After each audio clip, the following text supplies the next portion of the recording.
तुम्हें श्राप देती हूँ कि जिस प्रकार तुमने मेरे कुल का अंत किया है, उसी प्रकार तुम्हारे कुल का अंत भी होगा। तुम्हारा कुल भी ऐसे ही आपस में लड़कर नष्ट हो जाएगा।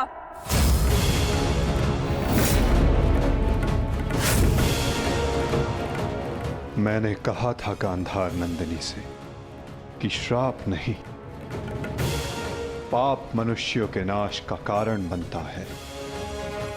आज यादवों के पाप उनके नाश का कारण बनेंगे।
ये हमसे क्या हो गया कान्हा? हमने अपने ही कुल का नाश कर दिया। नहीं दाऊ, मनुष्य का विनाश उसके पाप कर्मों से होता है। यही नियति है और यादवों ने अपनी नियति स्वयं चुनी। जब जब मनुष्य अपने भीतर मद, दांभ और क्रोध को जगाएगा, तब तब वो ऐसे ही भूमि पर सो जाएगा।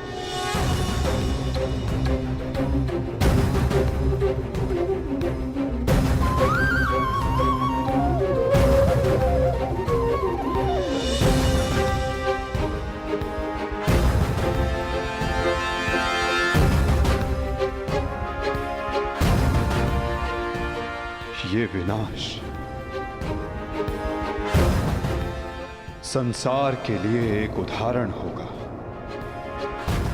कि मद से उपजित क्रोध सदैव अपना और अपनों का सर्वनाश करता है।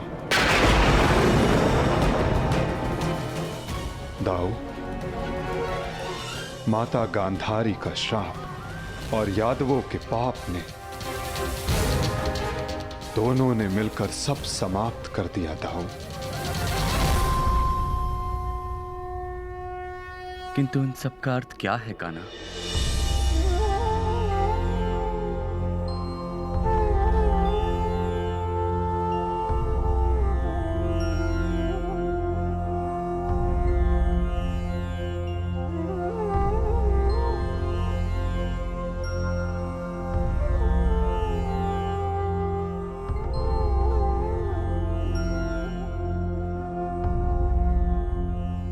इसका अर्थ यह है दाऊ कि हमारा कार्य पूर्ण हुआ, कि हमारे जाने का समय हो गया है। हमारे जीवन का लक्ष्य अब पूर्ण हो गया है।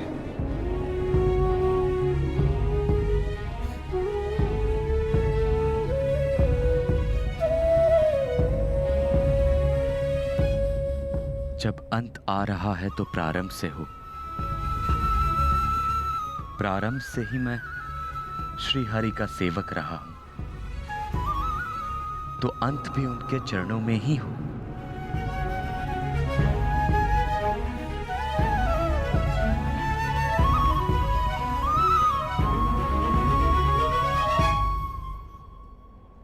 नमो भगवते वासुदेवाय।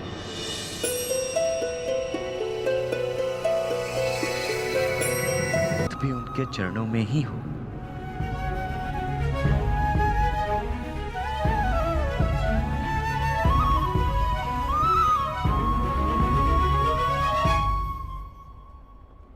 नमो भगवते वासुदेवाय।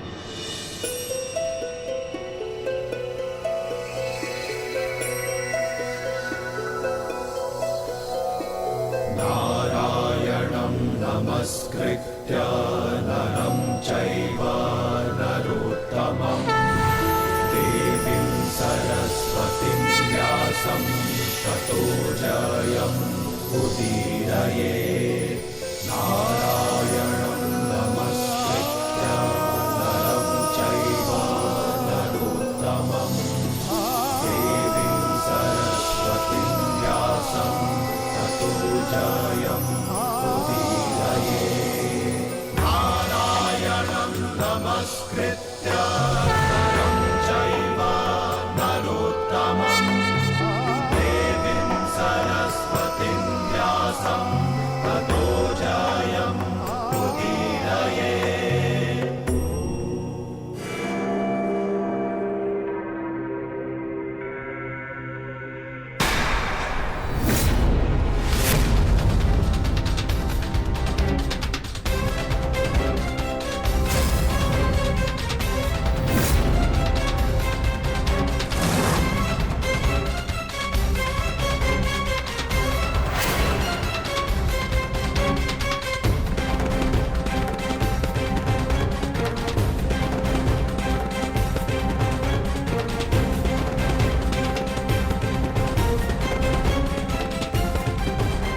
हे ईश्वर, ये कैसा नरसंहार है?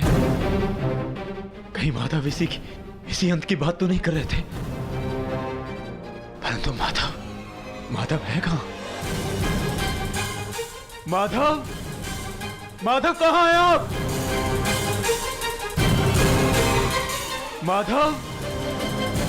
माधव कहां हैं आप?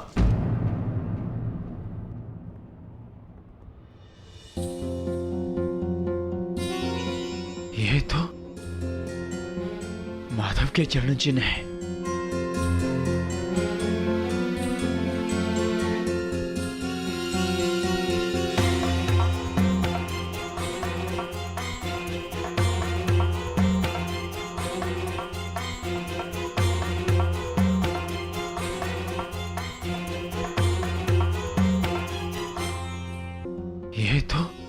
माधव के चरण चिन्ह है।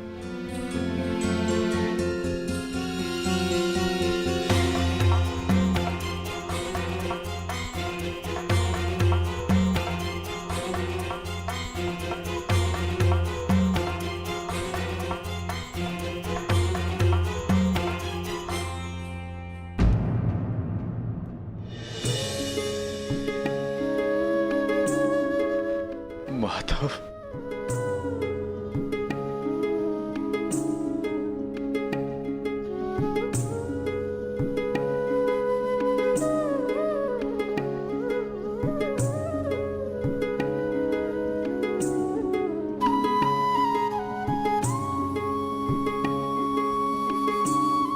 आओ पार्थ, तुम्हारी ही प्रतीक्षा थी।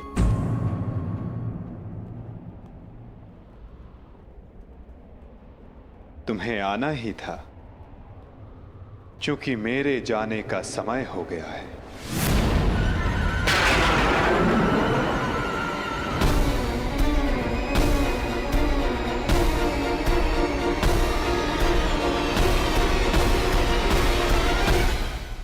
ये सब क्या हो गया माधव? ये विनाश कैसा? हर प्राणी के जीवन का एक कारण होता है, एक लक्ष्य होता है पार्थ, और उस लक्ष्य के पूर्ण हो जाने के पश्चात उसका सृष्टि में रहना संतुलन बिगाड़ता है। कुरुक्षेत्र के युद्ध में जो शक्ति शेष रह गई थी, वो संतुलन बिगाड़ रही थी पार्थ। जब शक्ति के साथ उत्तरदायित्व का भान ना हो तो मनुष्य पापी बन जाता है, और यादवों के अंत के साथ उस पाप का भी अंत हुआ पार्थ। सदैव स्मरण रखना पार्थ, बिना उत्तरदायित्व के भान की शक्ति सदैव विनाश लाती है।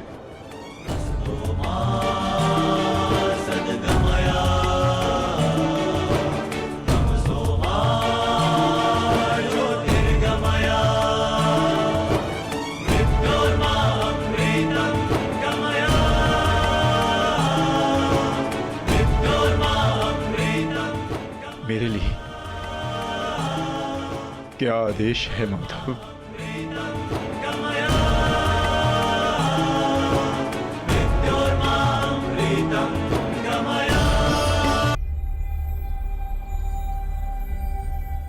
काल की भूख मिट चुकी है पार्थ, परंतु सागर अब भी प्यासा है।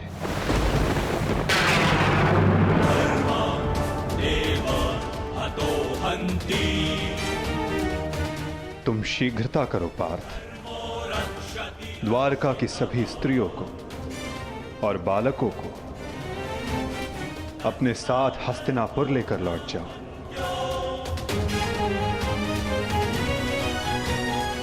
ताकि वो हस्तिनापुर के परिवर्तन का भाग बनकर धर्म के मार्ग पर चल सके, नवीन युग का आलिंगन कर सके। परंतु माधव, आप? आज मैं तुम्हारा सारथी नहीं हूं पार्थ। आज मैं तुम्हारे किसी भी प्रश्न का उत्तर नहीं दे सकता। आज मैं तुम्हारा सखा हूं, एक ज्येष्ठ भ्राता के समान हूं पार्थ, और जैसा मैंने कहा है वैसा करो पार्थ।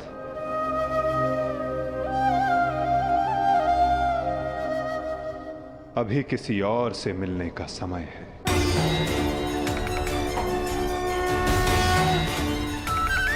जैसी आपकी आज्ञा। गोविंदा हरे मुरारी, हे नाथ नारायण वासुदेवा।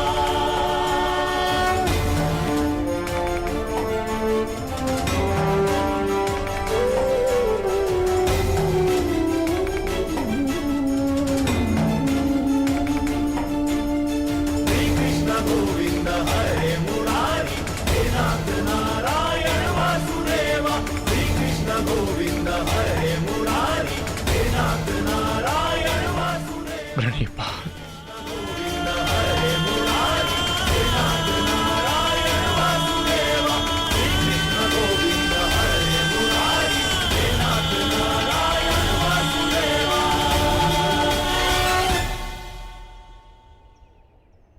कौरव वंश के वट वृक्ष महामहिम भीष्म, जिन्हें इच्छा मृत्यु का वरदान था, क्या वासुदेव ने उन्हें अपने छल से धराशाही नहीं करवाया है? यही तुम्हारा अंतिम अवसर है पार्थ। पितामह को इस पीड़ा से मुक्त करो पार्थ।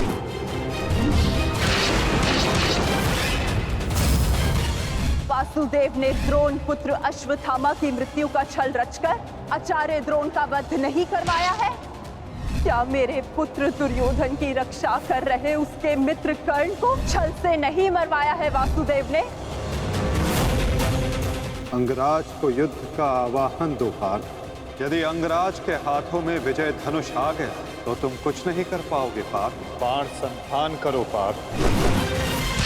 पुत्र दुर्योधन पर युद्ध के नियमों के विरुद्ध जाकर प्रहार किया गया, क्या वो वासुदेव का छल नहीं था?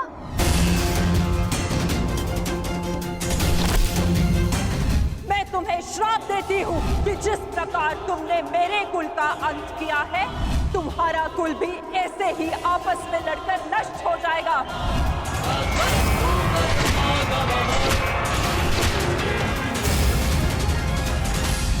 एक बहुत ही बुद्धिमान ज्ञानी पुरुष ने मुझसे कहा था कि मनुष्य अपने प्रत्येक चयन का परिणाम स्वयं भुगतता है।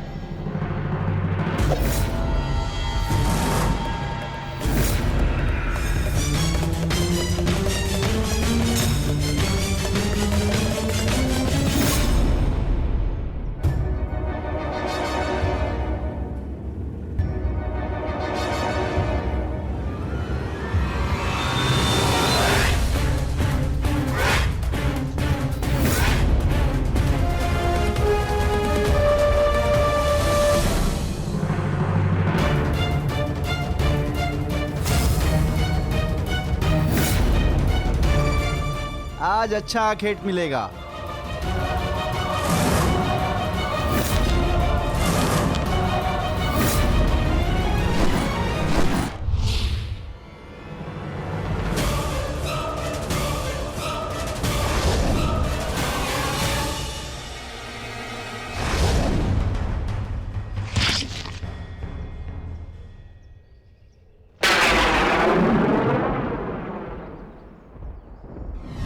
ये बाण मेरा चरण भेद नहीं पाया, परंतु अब से मेरे शरीर का ये भाग सबसे दुर्बल होगा और अब कोई भी बाण मेरे इस स्मरण स्थल को भेद पाएगा और यही मेरे इस देह को त्यागने का कारण बनेगा। आपका स्वागत है कालदेव। माता गांधारी का श्राप अब पूर्ण हुआ।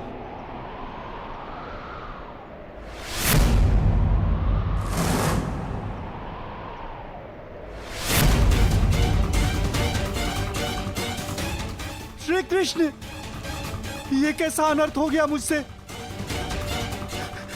प्रभु, प्रभु मुझे माफ कर दो प्रभु, मुझसे बहुत बड़ी भूल हो गई।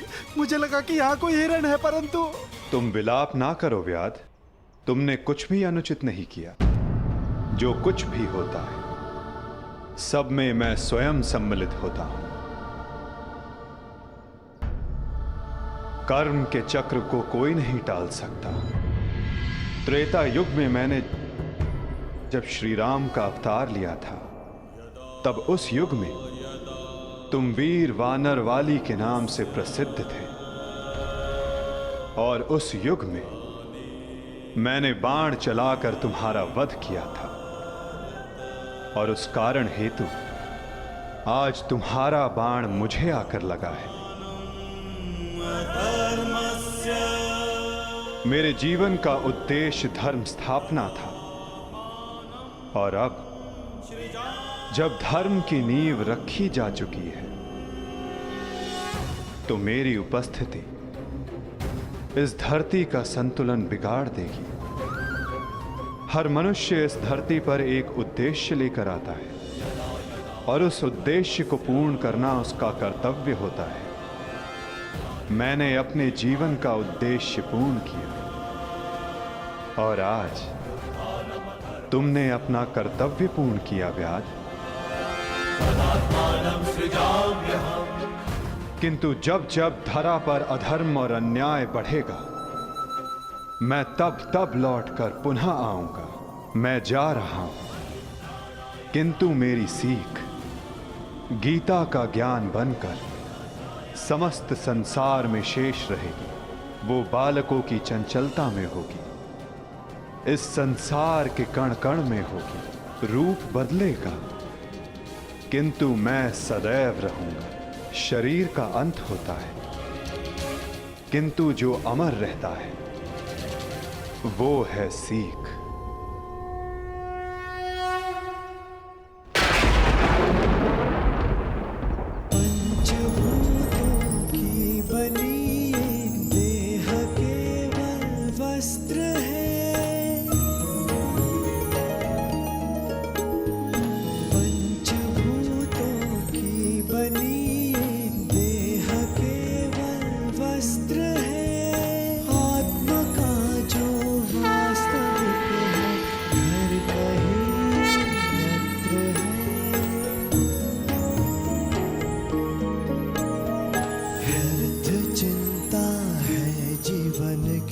व्यर्थ है मृत्यु का भय, आत्म को ना मार पाते शस्त्र अग्नि ना समय। ईश्वर स्वयं है सृष्टि सारी, कहाँ उसको खोजना। जो भी होता शुभ ही होता, सब उसी की योजना। कामनाएं फल की छूटे, वो ही सच्चा कर्म है। ईश्वर चरण में हो समर्पण, वो ही केवल धर्म है।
काकाश्री, हम पिताश्री वासुदेव को छोड़कर नहीं जा सकते। ये उनका ही आदेश है लक्ष्मणा। द्वारका का अंत होने को है। उनका आदेश था कि मैं तुम सभी को यहां से हस्तिनापुर ले जाऊं। मैं उनके आदेश का पालन कर रहा हूं और तुम्हारा भी यही कर्तव्य है।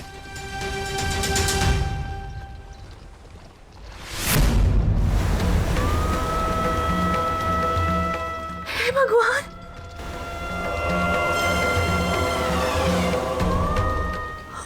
द्वारका।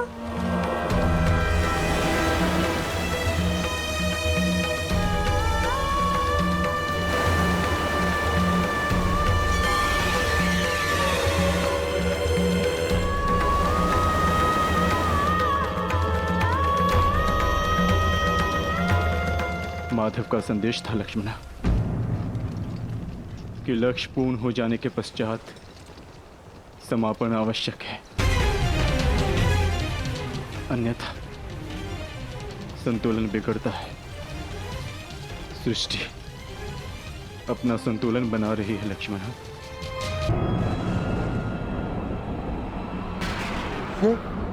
ये तो पांचाली का स्वर है।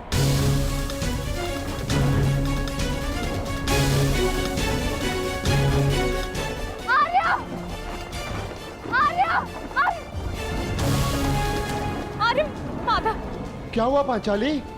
माधव किसी संकट में है आर्य। द्वारका पर कोई संकट आया वो। माधव किसी समस्या में, हम हाथ पर हाथ धरे नहीं बैठ सकते। शांत शांत शांत शांत पांचाली, शांत।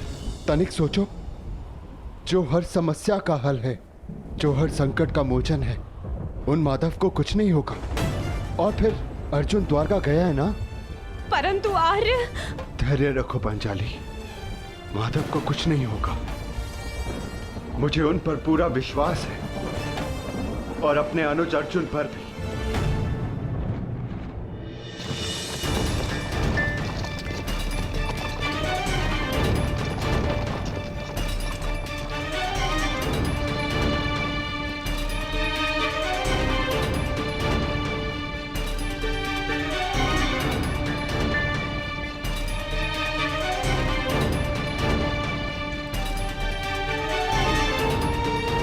सारथी, रथ रोको।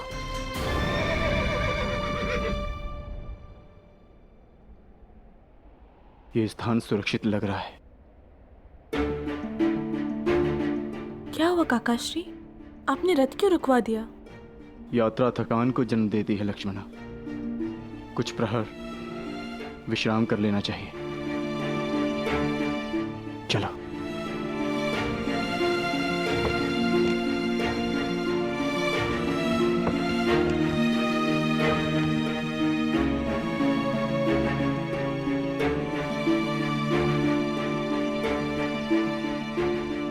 आज मैं तुम्हारा सारथी नहीं हूं पार्थ, आज मैं तुम्हारा सखा हूं। एक ज्येष्ठ भ्राता के समान हूं पार्थ।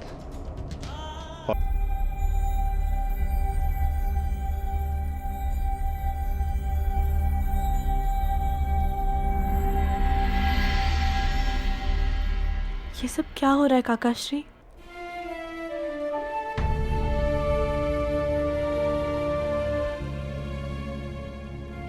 हम सभी मनुष्यों का जीवन एक यात्रा के भांति होता है लक्ष्मणा, जिसे हमें पूर्ण करना होता है। जहां से एक मनुष्य की यात्रा समाप्त होती है, वहीं से एक दूसरी यात्रा का आरंभ होता है। और यही जीवन है। परंतु हमारी यात्रा अभी शेष है लक्ष्मणा। तुम थक गई होंगी, जाओ विश्राम कर लो। जैसी आपकी आज्ञा हो।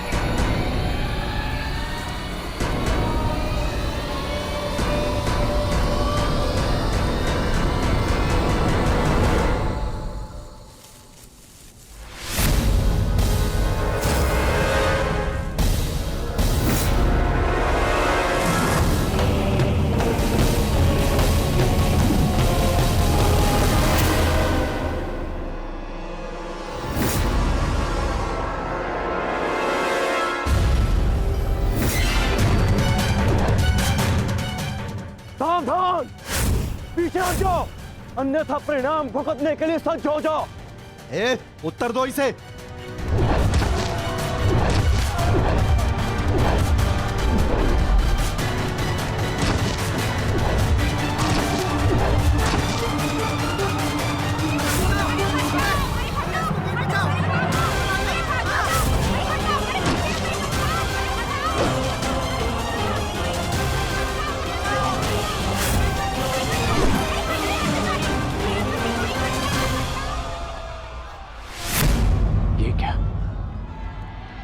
मैंने तो सहस्त्र चलाया था। मेरे बाण शस्त्र बाणों में परिवर्तित क्यों नहीं हो रहे?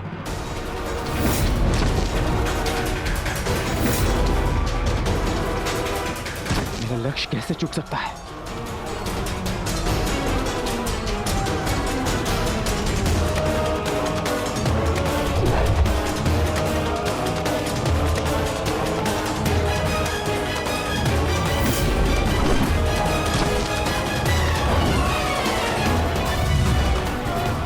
पर्वतास्त्र।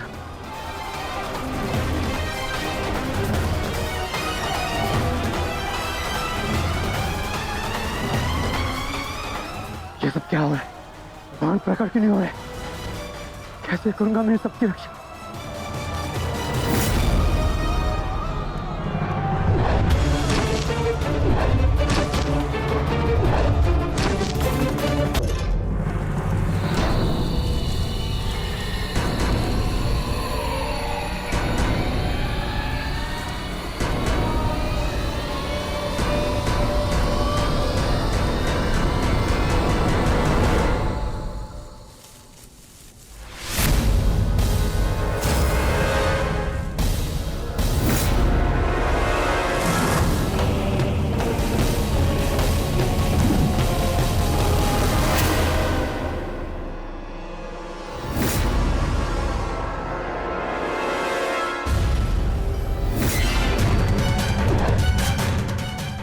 सावधान, पीछे हट जाओ, अन्यथा परिणाम भुगतने के लिए सज्ज हो जाओ।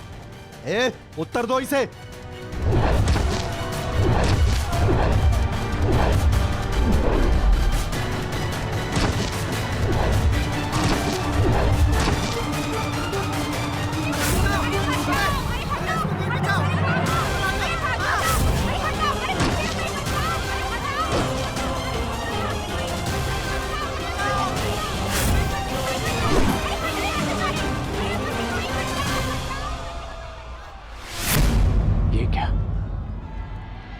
मैंने तो सहस्त्र चलाया था। मेरे बाण शस्त्र बाणों में परिवर्तित क्यों नहीं हो रहे?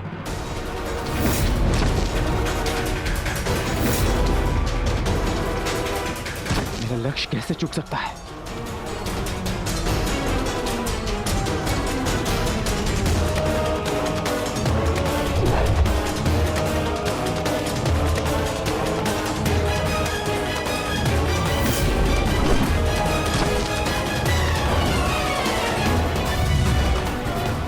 पर्वतास्त्र।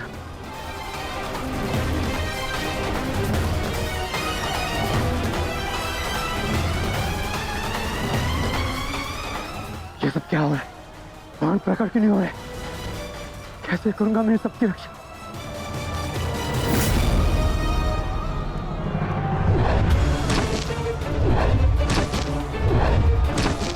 तुम शीघ्रता करो पार्थ, द्वारका की सभी स्त्रियों को अपने साथ हस्तिनापुर लेकर लौट जाओ। किंतु माधव, मैं आपके आदेश का पालन कैसे करूं? कैसे करूं इन सबकी रक्षा?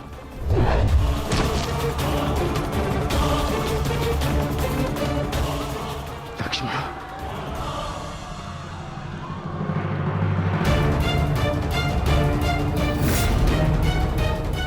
इधर छुप के बैठिए। उठ, उठ, चलो, चल, चल।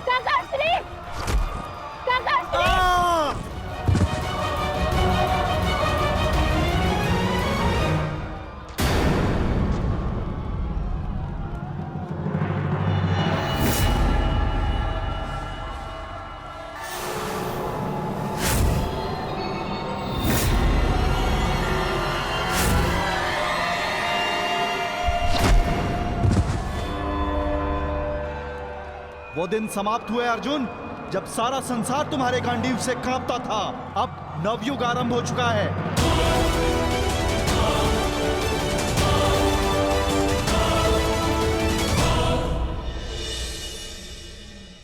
मैं समझ नहीं पा रहा हूं ज्येष्ठ, कैसे मेरे बाण अपना संधान नहीं कर पाए,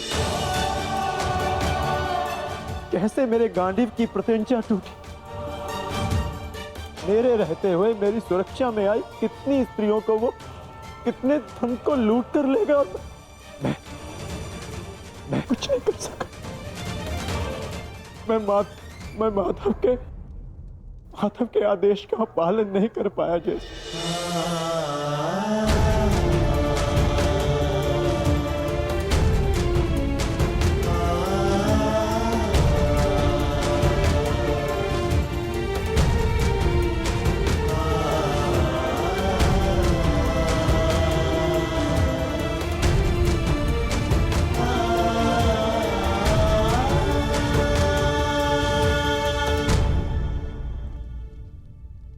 नाश हो गया,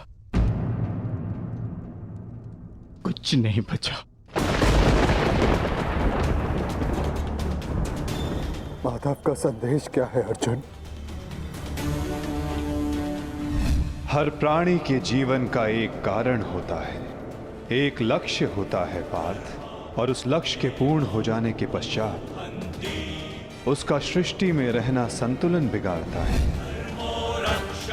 द्वारका की सभी स्त्रियों को और बालकों को अपने साथ हस्तिनापुर लेकर लौट जाओ, ताकि वो हस्तिनापुर के परिवर्तन का भाग बनकर धर्म के मार्ग पर चल सके, नवीन युग का आलिंगन कर सके। मैं समझ गया अर्जुन, मैं समझ गया।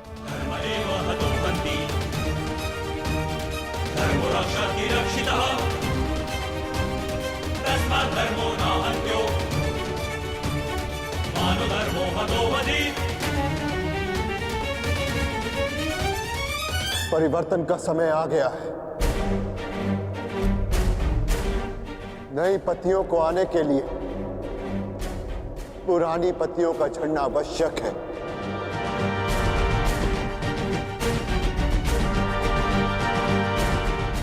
आपका मंतव्य क्या है आर्य?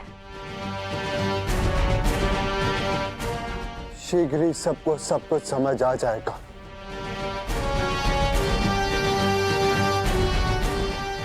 हस्तिनापुर की राजसभा का आह्वान किया जाए। परीक्षित और वृषकेतु को अवश्य बुलाया जाए।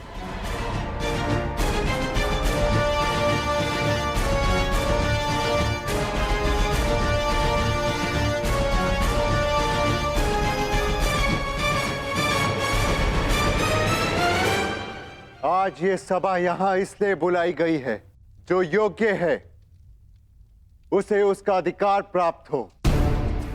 हम सब यहां अपनी नई पीढ़ी का स्वागत करने के लिए एकत्रित हुए हैं।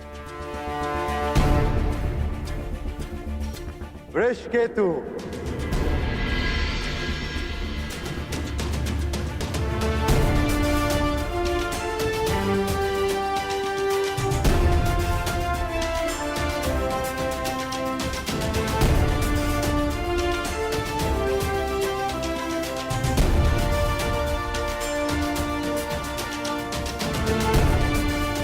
परीक्षित,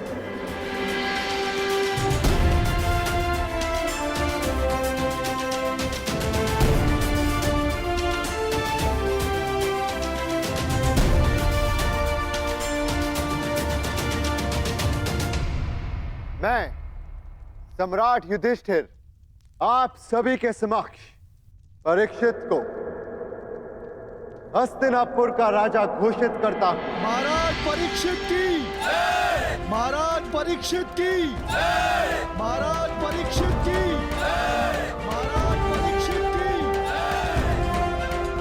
और वृषकेतु को इंद्रप्रस्थ नरेश घोषित करता हूं। महाराज वृषकेतु की, महाराज वृषकेतु की, महाराज वृषकेतु की, महाराज वृषकेतु की।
परीक्षित की, महाराज वृषकेतु की, महाराज परीक्षित की, महाराज वृषकेतु की। सदैव एक दूसरे का साथ देते रहना और स्मरण रखना कि शक्ति बिना उत्तरदायित्व के भान के विनाश लाती है। सदैव अपना उत्तरदायित्व स्मरण रखना।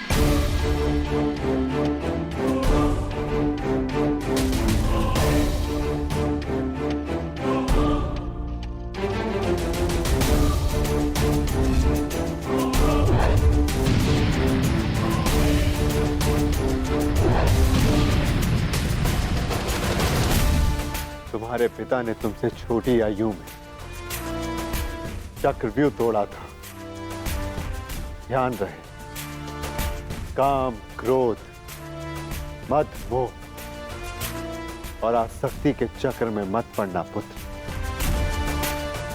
हमें तुमसे अनेकों आशाएं हैं।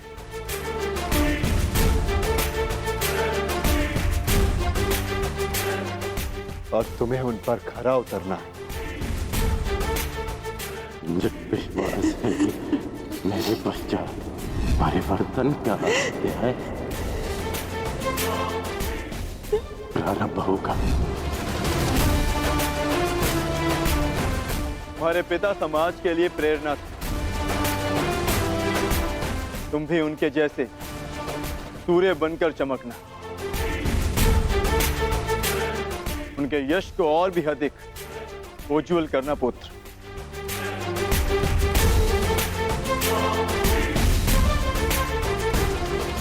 और स्मरण रखना पुत्र,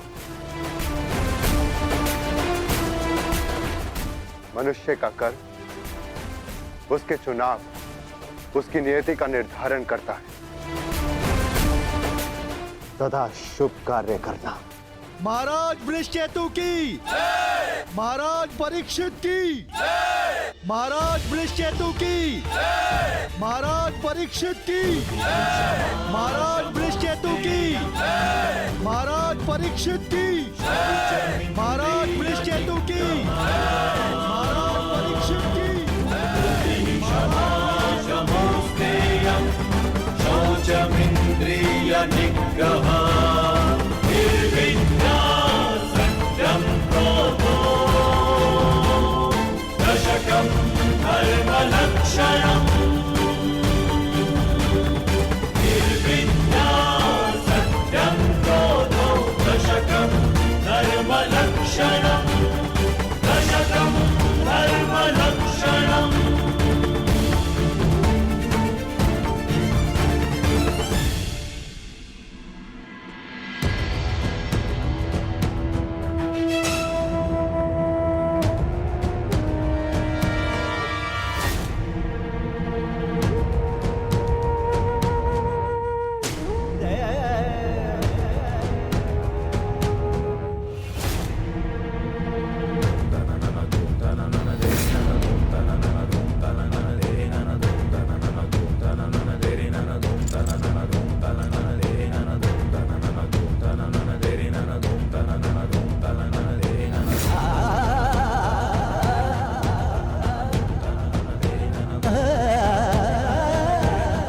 ज्येष्ठ भीतर कर क्या रहे?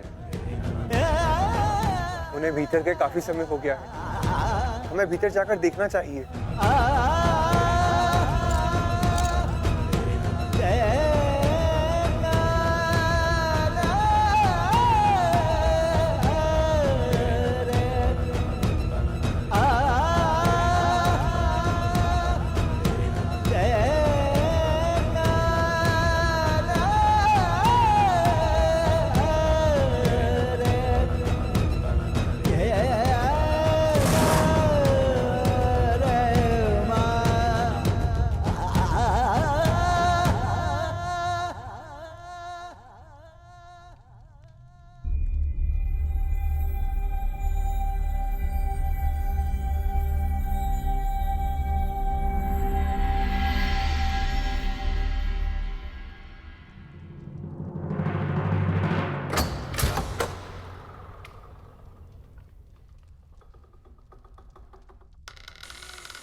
आप इन वस्त्रों में? माधव का संदेश सुनकर भी नहीं समझे अर्जुन। एक समय के पश्चात जब मनुष्य के जीवन का लक्ष्य पूर्ण हो जाता है तो उसकी उपस्थिति सृष्टि का संतुलन बिगाड़ देती है। इसीलिए मैंने यह निर्णय लिया है कि मैं महाप्रस्थान करूंगा।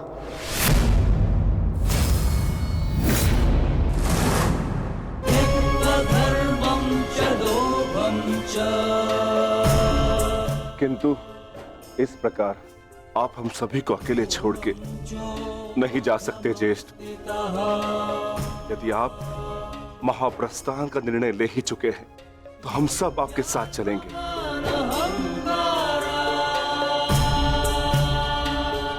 क्योंकि जहां आप है ज्येष्ठ वही हमारा घर है। हाँ ज्येष्ठ, मनुष्य अपनी परछाई के बिना अस्तित्व में कैसे रह सकता है? हम पांचों भाई एक दूसरे की परछाई हैं। हम ना एक दूसरे के बिना रहेंगे और ना ही जिएंगे।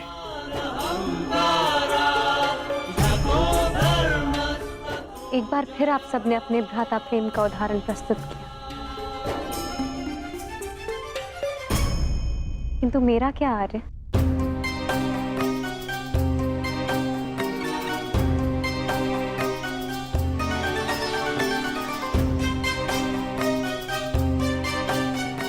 पांचाली, मैं जहां जा रहा हूं वह मार्ग बहुत कठिन है और तुम सब उस मार्ग पर नहीं जा पाओगे।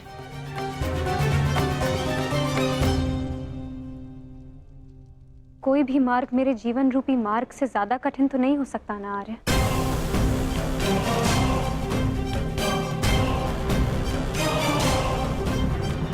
राज्यसभा में हुए वस्त्र हरण के संताप को मैं सह गई, ये सोचकर कि मेरे पांचों पति मेरे साथ हैं, मेरा प्रतिकार लेंगे।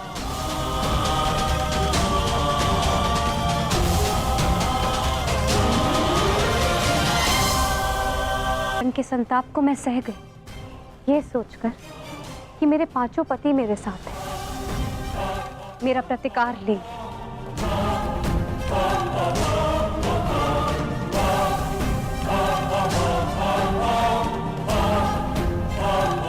13 वर्षों के वनवास और अज्ञातवास को हंसते हंसते काटा, ये सोचकर कि मेरे पति मेरा त्राण करेंगे।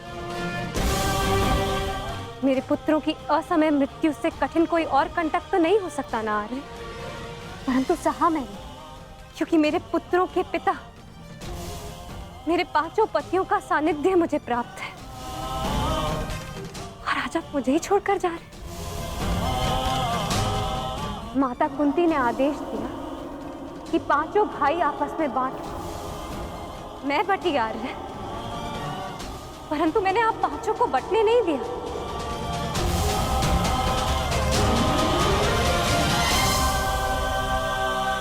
अब चाहे मार्ग के कांटे हो या पत्थरों की ठोकरें, हम सबका प्रारब्ध साथ है।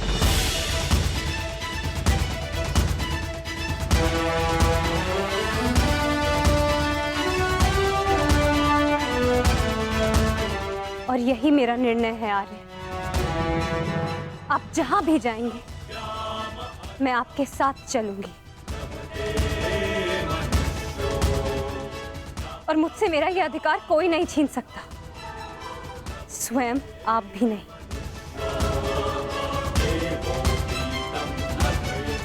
मैं चयन कर चुकी हूं आर्य। अब इस यात्रा का जो भी परिणाम होगा, मुझे स्वीकार होगा।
मैंने कौरवों और तुम में कभी भी पक्षपात नहीं किया।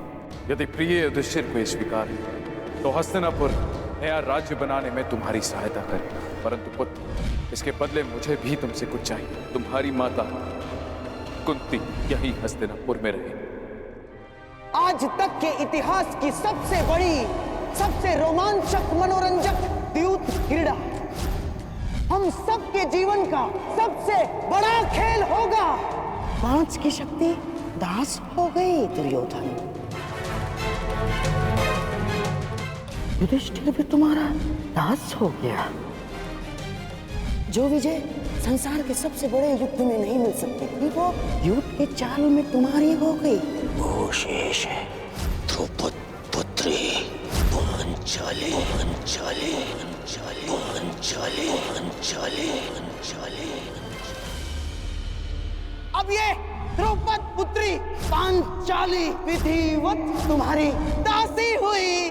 दुशासन, तुम मेरा अपमान करने वाली उस दासी को अपने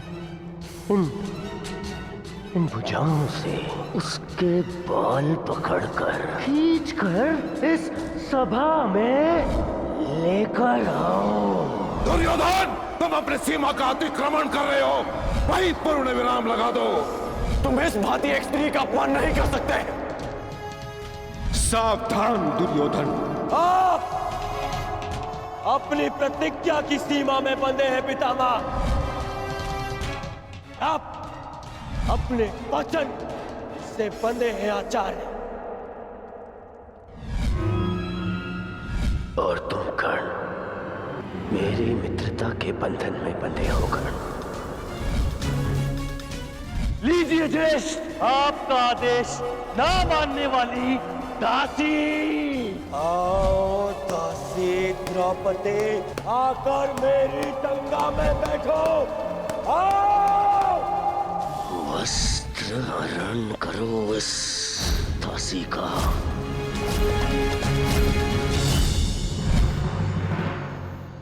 पुत्र परीक्षित, सदा द्यूत और शर्त से दूर रहना पुत्र।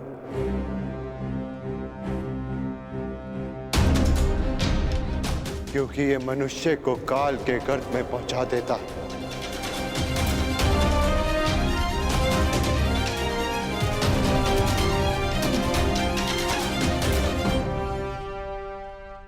इस सभा में इतना सब कुछ हो जाने के बाद भी आप सब मौन हैं, परंतु इस अधर्मी दुर्योधन को उसके कुकर्मों का दंड अवश्य मिलेगा। और उससे पहले इस सभा में उपस्थित वो हर व्यक्ति जिसने मौन रहकर ये अधर्म होते हुए देखा, उन्हें उनके मौन रहने का दंड मिलेगा। श्राप है ये अपनी सुता द्रौपदी का।